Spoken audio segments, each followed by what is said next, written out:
말씀 보시겠습니다. 우리 신약 성경 누가복음 18장 9절에서 14절까지 말씀입니다. 누가복음 18장 9절에서 14절까지 말씀입니다. 신약 127면쯤에 있습니다. 또 자기를 의롭다 믿고 다른 사람을 멸시하는 자들에게 이 비유로 말씀하시되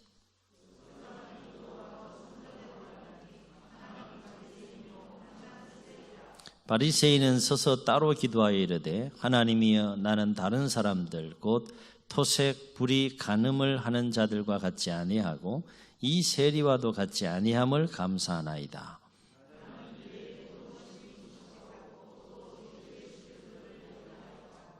세리는 멀리 서서 감히 눈을 들어 하늘을 쳐다보지도 못하고 다만 가슴을 치며 이르되 하나님이여 불쌍히 여기소서 나는 죄인으로소이다 하였느니라. 내가 너희에게 이르노니 이에 저 바리새인이 아니고 이 사람이 의롭다 하심을 받고 그의 집으로 내려갔느니라. 무릇 자기를 높이는 자는 낮아지고 자기를 낮추는 자는 높아지리라 하시니라. 아멘. 오늘 저녁에는 광고가 빠졌는데 새로 부임한 우리 목사님 부임 설교가 있겠습니다. 많이 참여하셔서 은혜 받으시고 또 격려해 주시기 바랍니다. 어느 날 프랑스의 황제 나폴레옹이 길을 지나가고 있을 때 한 소녀가 달려와서 무릎을 꿇고 이렇게 탄원했다고 합니다. 폐하, 저희 아버지를 용서해 주소서. 이렇게 탄원했다고 해요. 이때 무슨 사연이 있느냐고 나폴레옹이 묻자 소녀는 아버지가 사형 선고를 받았습니다 라고 대답을 합니다. 이 대답을 들은 나폴레옹이 대답하기를 법을 어겼으니 어쩔 수가 없구나. 죽어야 된다는 거죠. 이때 소녀는 흐느껴 울면서 나폴레옹에게 이렇게 간절히 호소했다고 해요. 잘 알고 있습니다, 폐하. 그러나 저는 정의를 요구하는 것이 아니라 자비를 탄원하는 것입니다. 긍휼을 구하고 있는 거죠. 잘 알고 있습니다, 폐하. 그러나 나는 정의를 요구하는 것이 아니라 자비를 탄원하는 것입니다.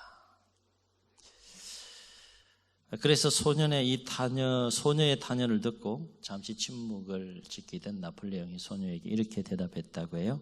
내 말에 아버지를 용서하니 돌아가라. 감동이 된 거죠. 말에 감동됐다라기보다도 그 모습과 그 마음에 감동이 된 거죠.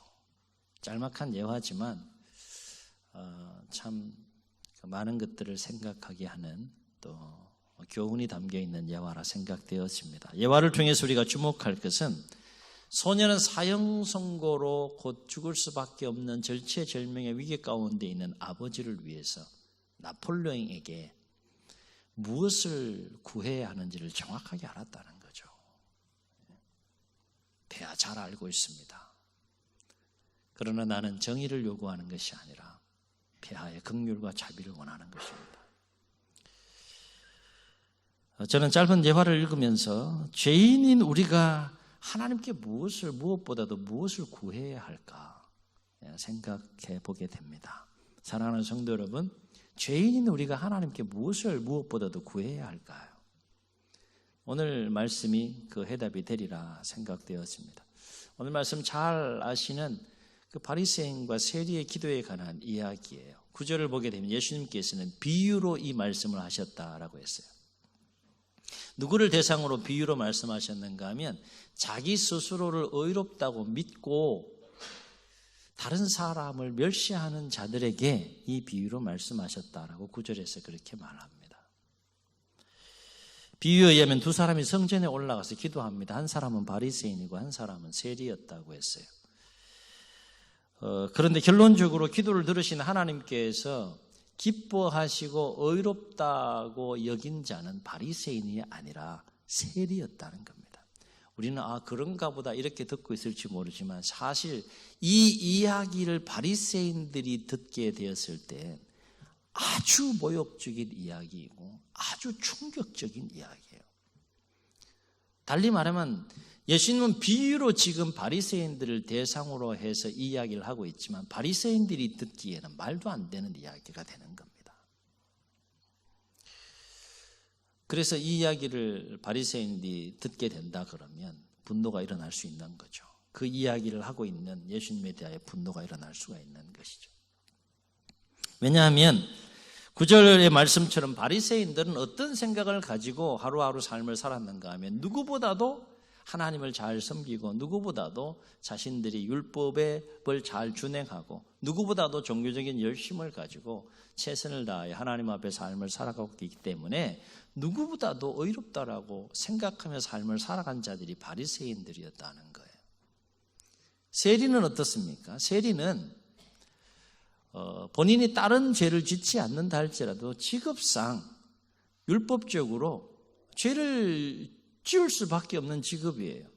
그래서 직업상 죄인 취급을 세리와 장리와 이런 자들이 같은 취급을 받으면서 죄인 취급을 받고 멸시를 받는 자들이에요. 바리새인들이 생각하기에는 인간도 아닌 거죠.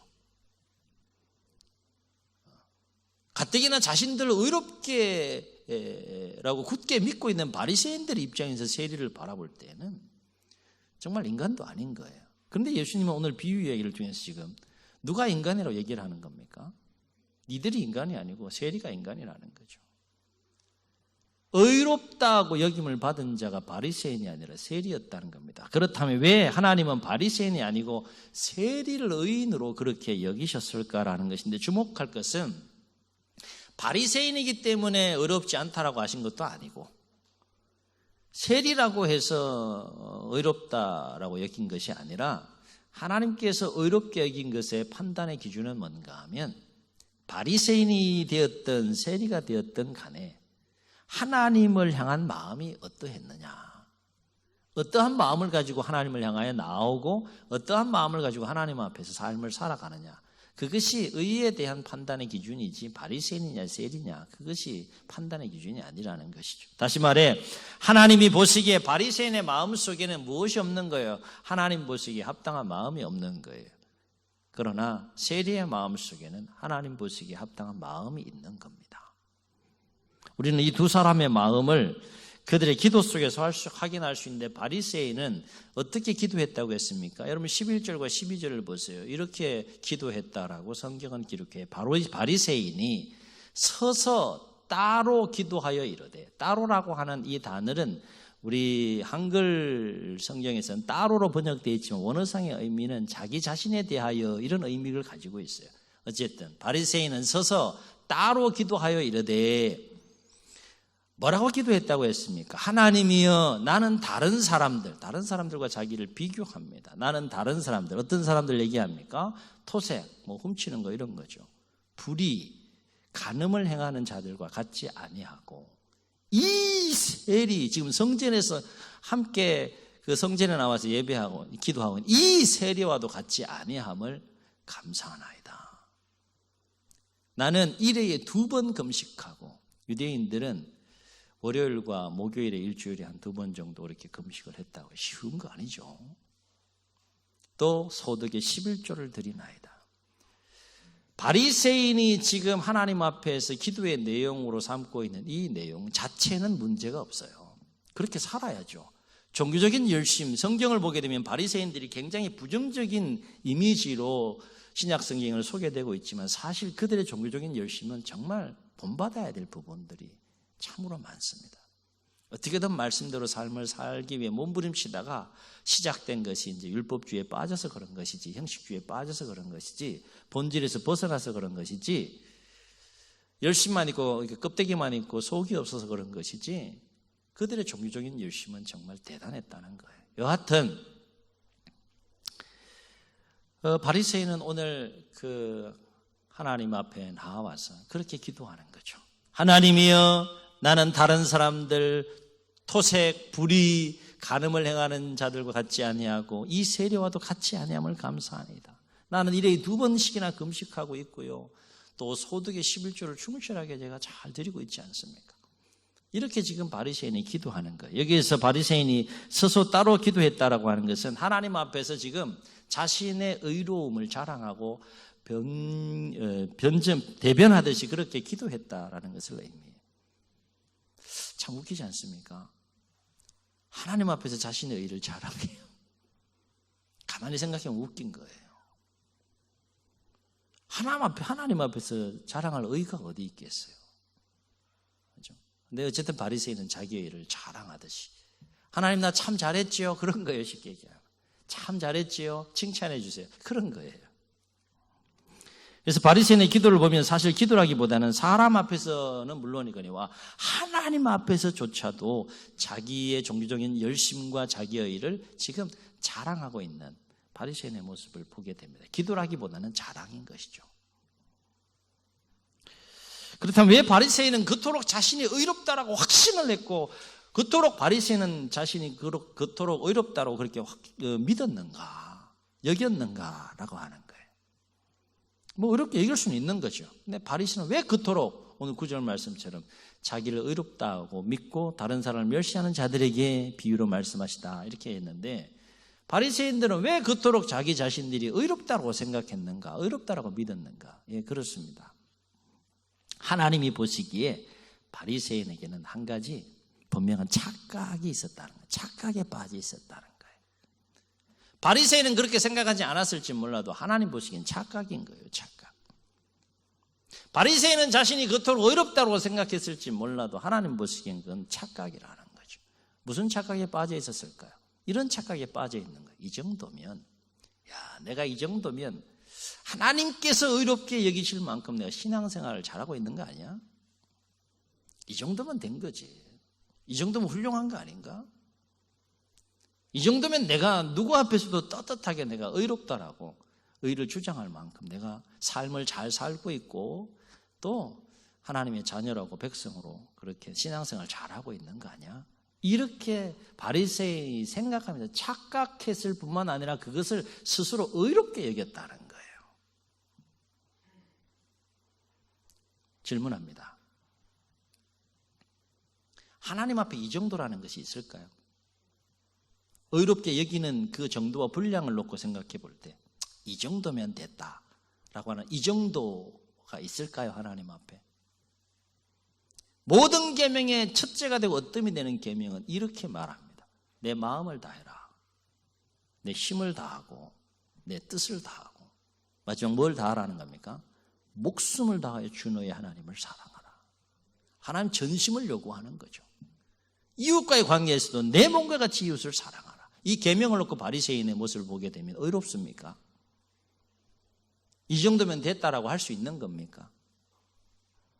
하나님 앞에 이 정도가 어디 있어요? 이 정도가. 하나님 나 이 정도 지금 신앙생활 하고 있어요. 잘하고 있죠? 칭찬해 주세요. 지금 이러고 있는 거예요, 바리새인. 하나님 앞에 이 정도가 어디 있어요? 하나님은 날마다 새롭게 나오기를 원하고 새롭게 성장하기를 원하고 새롭게 성숙하기를 원하는데 어디까지? 그리스도의 장성한 믿음의 분량이 이렇게까지 우리는 끊임없이 성장해야 되고 끊임없이 성숙해 가야 함에도 불구하고 하나님 이 정도면 됐죠? 이 정도가 어디 있어요? 하나님 앞에.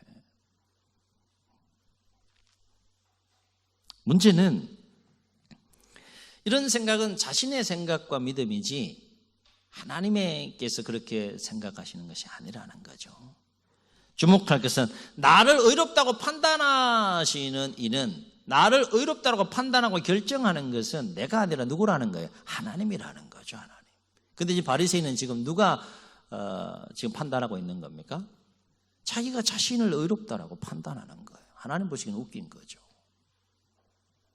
나아가서 하나님께서 의롭게 여기시는 판단의 기준은 종교적인 열심이 아니라 율법의 행위가 아니라 하나님 앞에 어떤 마음을 가지고 나아가고 삶을 살아가느냐에 달려있다라고 하는 것이죠. 그렇다고 종교적인 열심 자체가 부정적으로 볼 필요는 열심히 해야죠. 열심히 우리가 해야 되겠죠. 어떤 마음으로 우리 하나님 앞에 나아가고 어떤 마음으로 삶을 살아가고 있느냐 이 포인트가 중요한 거예요. 우리가 신앙생활하면서 이와 같은 바리새인처럼 신앙생활하는 경우가 얼마나 많아요. 교회 밖은 물론이거니와 교회 안에도요. 자기 의에 빠져서 하나님은 그렇게 생각하지 않는데 착각 속에서 스스로를 의롭게 여기면서 신앙생활하는 경우들이 얼마나 많아요. 여러분 가만히 한번 생각해 보세요. 은혜와 긍휼을 베푸시는 하나님 입장에서 누구에게 은혜와 긍휼을 베풀겠어요? 나 의로워요 하나님, 나 떳떳해요. 자기의 의에 빠져서 자기의 의를 바리새인처럼 주장하는 자에게 하나님 은혜와 긍휼을 부어주시고 싶으시겠어요? 아니면 오늘 세리처럼 그렇게 마음을 찢고 나아가는 자에게 하나님 나 참 못났죠? 적어도 하나님 앞에서만큼은 자신을 낮추고 그렇게 나아가는 자에게 하나님 은혜와 긍휼을 베풀겠어요? 오늘 그런 이야기를 지금 예수님께서 하고 있는 거죠. 이에 반해 세리는 어떻게 기도했다고 했습니까? 13절을 보세요. 세리는 멀리 서서 감히 눈을 들어 하늘을 쳐다보지도 못한 채 다만 가슴을 치며 기도했다라고 했어요. 세리는 가슴 칠 일이 없는 거예요. 아무리 생각해보다 가슴 칠 일이 없는 거예요. 가슴을 찢을 일이 없는 겁니다. 그래서 꼿꼿하게 서서 하나님 앞에 자신의 의로움을 내세우면서 그렇게 기도했지만 세리 입장에서는 하나님의 면전이라고 할 수 있는 그 성소에 가까이 나아갈 수 없을 정도의 그 마음을 가지고 감히 고개를 들 수가 없는 거예요. 그리고 가슴을 치면서 그렇게 세리는 기도했다는 것이죠. 뭐라고 기도했다고 했습니까? 13절 하반절을 보면 이렇게 기도했다고 했어요. 하나님이여 불쌍히 여기소서 나는 죄인으로소이다. 한번 따라해 보시겠습니다. 하나님이여 불쌍히 여기소서. 세리가 어떤 마음으로 이렇게 기도했는지 한번 생각해 보세요. 아무리 생각해봐도 하나님 앞에 자랑할 것은 아무것도 없고 의로움이라는 측면에 자랑할 것이 아무것도 없고 구할 수 있는 것은 이거밖에 없다는 생각이 든 거예요. 하나님이여 불쌍히 여기소서 나는 죄인으로소이다. 세리는 지금 무엇을 구하고 있는 겁니까? 하나님의 긍휼을 구하고 있는 거예요. 긍휼. 나폴레옹에게 어린 소녀가 절체절명의 죽음의 위기 가운데 있는 아버지를 위해서 자비를 탄원하고 긍휼을 구했던 것처럼 지금 이 세리는 하나님 앞에 긍휼을 구하고 있는 거예요. 사랑하는 성도 여러분, 그렇다면 왜 세리는 차마 하나님을 향해 얼굴을 들지 못한 채 가슴을 치면서 그렇게 하나님의 긍휼을 구하는 기도를 하게 되었을까? 말씀을 통해서 볼 때 세리의 마음속에는 바리새인의 마음속에 없었던 세 가지 마음이 있었던 것을 우리가 발견할 수 있습니다. 첫째는 하나님을 두려워하는 마음이에요. 바리새인의 마음속에는 하나님을 두려워하는 마음이 없어요. 말씀을 짤막한 예화 속에 보세요. 느껴지지가 않잖아요. 전혀 하나님을 두려워하는 마음이 없어요. 자기 잘났다고 지금 하나님 앞에 자랑하는 그 모습은 있어도 하나님을 두려워하는 마음이 없어요. 그러나 세리의 마음속에는 정말 하나님이 두려운 거예요.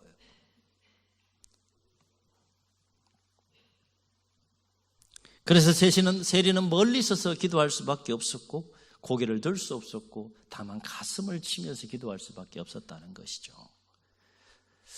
하나님이 원하시는 마음이 뭘까요? 자기의 의를 내세우는 마음일까요? 아니면 바리새인처럼 아니면 세리와 같이 하나님을 두려워하는 마음일까요? 분명한 사실은 그 마음에 하나님을 두려워하는 마음이 없으면 인간적인 생각, 인간적인 그 욕망, 인간적인 마음들에 충만하고 거기에 사로잡혀서 바리새인처럼 자기 의에 빠지게 되고 자기 의를 내세움으로 말미암아서 결국 하나님의 은혜와 긍휼을 경험할 수 없다는 거예요. 여러분 가만히 생각해 보세요. 마음속에 하나님을 두려워하는 마음이 1도 없어요. 요즘 표현으로 따지면 1도 없는 거예요. 여러분 마음속에는 하나님을 두려워하는 마음이 있습니까? 성전에 나올 때마다 떨림이 있습니까? 영적인 떨림과 긴장감이 있습니까? 만약에 내가 하나님을 향하여 나아가는 일에 있어서 이 거룩한 긴장감과 떨림, 이 하나님을 향한 그 두려운 마음이 없다 그러면 긴장하셔야 됩니다. 그때가 영적인 위기라고 하는 것이죠. 하나님을 향하여 두려운 마음이 없는데 그 삶을 어떻게 살겠어요? 오늘 예화 속에서 바리새인이 대표적인 예가 될 수 있는 거죠. 하나님에 대한 두려운 마음이 없으면 바리새인처럼 살게 된다는 거예요. 사랑하는 성도 여러분, 세리의 마음속에는 있었는데 바리새인의 마음속에는 없었던 또 한 가지 마음은 뭘까요? 그렇습니다. 자신이 의인이 아니라 죄인임을 깨닫는 마음이에요. 아멘. 참 중요한 포인트입니다. 우리 가만히 한번 생각해 보죠. 신앙생활의 연조가 더해갈수록 어떤 마음이 들어요? 세리와 같은, 바리새인과 같은 마음이 온다니까요. 이게 희한하게 와요. 죄인으로 출발, 죄인이라고 하는 고백에서 출발한 그 신앙의 여정이 서서히 바리새인과 같은 그런 마음이 온다니까요. 제 눈을 안 맞추시네. 온다니까 진짜. 희한해요. 분명히 세리와 같은 마음을 가지고 그 첫사랑의 기쁨과 하나님의 놀라운 은혜와 그 감격 속에 출발한 신앙생활의 연조를 더해갈수록 서서히 바리새인과 같은 마음이 온다니까. 내가 신앙생활을 참 잘하고 있다는 생각이 들면서 의롭게 여겨진다니까. 그때가 위험한 상황이라는 거예요. 사랑하는 성도 여러분, 우리가 하나님 앞에서, 우리 거울 앞에 있으면 있는 모습 그대로 거울이 비춰주지 않습니까? 하나님 앞에서 우리의 심령 깊은 곳까지도 감찰하시는 하나님 앞에 우리가 섰을 때 그 하나님 앞에서 우리가 우리의 정직한 모습을 발견해야 될 우리의 모습은 뭐냐? 우리의 실체, 정직한 실체, 우리의 정직한 모습은 뭐냐? 무엇을 발견해야 될까요? 세리의 고백처럼 우리가 죄인이라는 거예요. 아멘. 깨닫는 은혜가 있기를 주의 이름으로 축원합니다. 내가 죄인이라고 하는 깨달음 속에서 내가 죄인이라는 고백이 있을 때 하나님의 은혜와 긍휼이 임하는 것이, 자기 잘났다고 하는 사람이 어떻게 하나님의 긍휼과 은혜가 임할 수 있겠어요? 여기서 우리가 반드시 기억해야 할 것은 하나님 앞에서 자신이 죄인임을 깨닫지 못하는 자에게는 하나님의 은혜와 긍휼이 결코 임할 수 없다는 겁니다. 오늘 비유의 끝에서 예수님은 이와 관련해서 뭐라고 말씀하셨습니까? 14절 상반절을 보면 내가 너희에게 이르노니 이에 저 바리새인이 아니라 이 사람이 누구의? 세리의 세리가 의롭다 함을 받고 그의 집으로 돌아갔느니라. 아멘. 아멘. 세 번째, 바리새인의 마음속에 없었던, 세리의 마음속에 있었던 세 번째 마음은 뭘까? 하나님 앞에서 철저하게 자신을 낮추는 마음입니다. 이것도 참 쉬운 것이 아니죠. 신앙의 연조가 깊어갈수록 마음이 높아지는 이유는 뭔지, 그래서 넘어지고 그래서 실족하는 경우들을 참 많이 보지 않습니까? 세리는 하나님 앞에서 철저하게 자신을 낮추는 마음을 가지고 하나님 앞에 나아가는 모습을 봅니다. 왜 세리는 하나님 앞에서 철저하게 자신을 낮추었을까? 그렇습니다. 세리에게 있어서, 죄인인 세리에게 있어서 지금 가장 절박하고 가장 필요한 것이 뭐예요? 하나님의 긍휼이에요. 긍휼.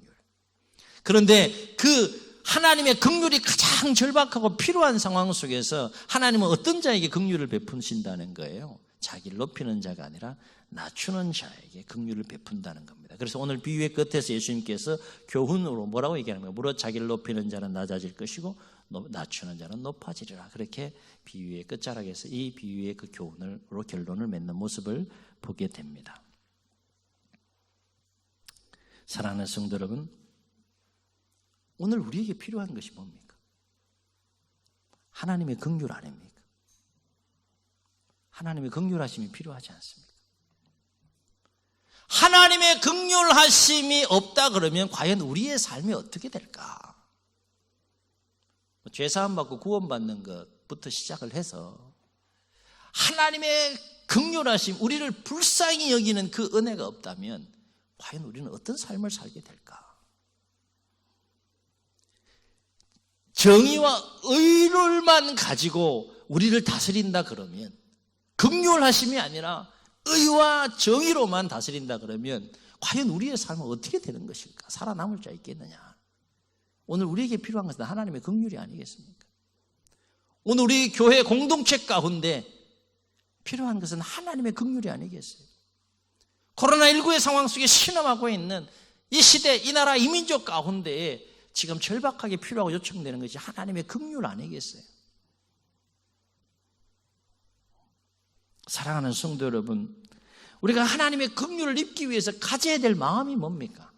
우리가 하나님의 긍휼을 입기 위해서 필요한 마음이 뭡니까? 바리새인의 마음입니까? 세리의 마음입니까? 우리가 회복돼야 될 마음이 오늘 세리의 마음 아니겠어요? 그렇죠? 이 시대에 우리 가운데 특별히 크리스찬으로서 하나님의 자녀와 백성으로서 무엇보다도 회복돼야 될, 갖추어야 될 마음이 이 세리의 마음이 아니냐.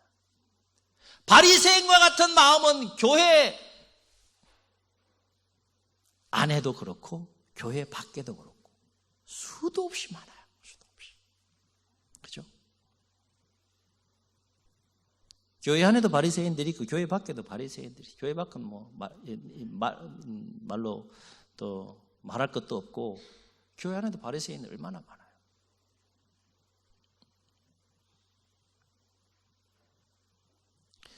오늘 이 예배를 통하여서 세리의 마음이 우리 가운데 회복될 수 있기를 주의 이름으로 축원합니다. 오늘 우리 자신과 교회와 이 나라 이민족 가운데 꼭 필요한 기도가 무엇일까? 바리새인의 기도일까? 세리의 기도일까? 오늘 세리가 하나님을 두려워하며 자기 자신이 의인이 아니라 죄인임을 깊이 깨달으며 철저하게 하나님 앞에 자신을 낮추고 하나님의 긍휼을 구했던 이 기도, 하나님이여 불쌍히 여기소서, 하나님이여 불쌍히 여기소서. 이 세리의 기도가 회복되고 이 세리의 기도가 우리에게 어느 때보다도 요청되고 또 필요한 기도가 아니겠는가. 말씀을 묵상하면서 이 기도와 하나님의 긍휼에 대해서 깊이 묵상하게 됐습니다. 한번 따라해 봅시다. 하나님이여 불쌍히 여기소서. 하나님 불쌍히 여기주셔야 우리 살 수 있는 거 아니겠어요? 개인이 살고 교회가 살고 이 나라 이 민족이 살 수 있는 거 아니겠어요? 하나님의 은혜와 긍휼이 아닌 것이 어디 있겠어요? 하나님이여 나를 불쌍히 여겨주소서. 하나님이여 우리를 불쌍히 여겨주소서. 하나님 교회를 불쌍히 여겨주시고 이 나라 이 민족을 불쌍히 여겨주소서. 그렇게 기도하려면 세리의 마음이 회복돼야 된다.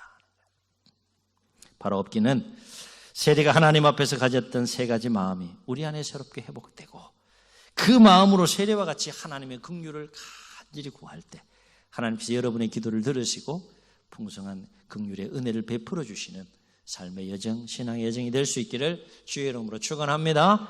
축원합니다. 우리 말씀을 기억하시면서 함께 찬양하시고 한번 통성으로 기도하겠습니다.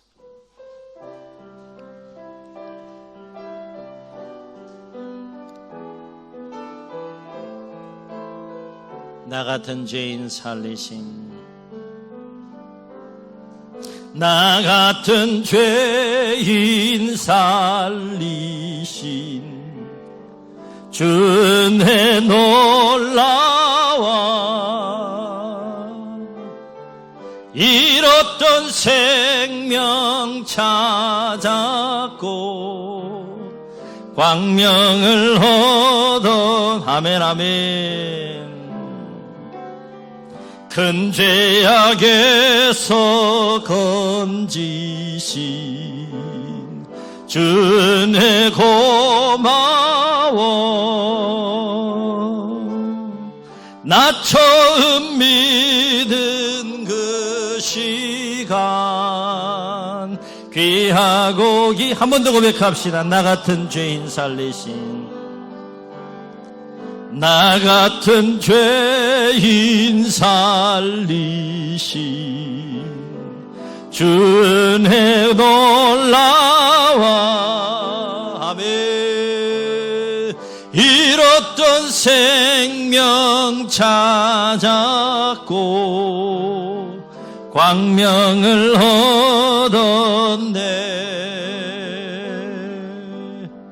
큰 죄악에서 건지신 주 은혜 고마워. 나 처음 믿은 그 시간 귀하고 아멘 아멘. 주 찬양 주 찬양, 주 찬양, 내 마음 다해 주 찬양, 주 찬양,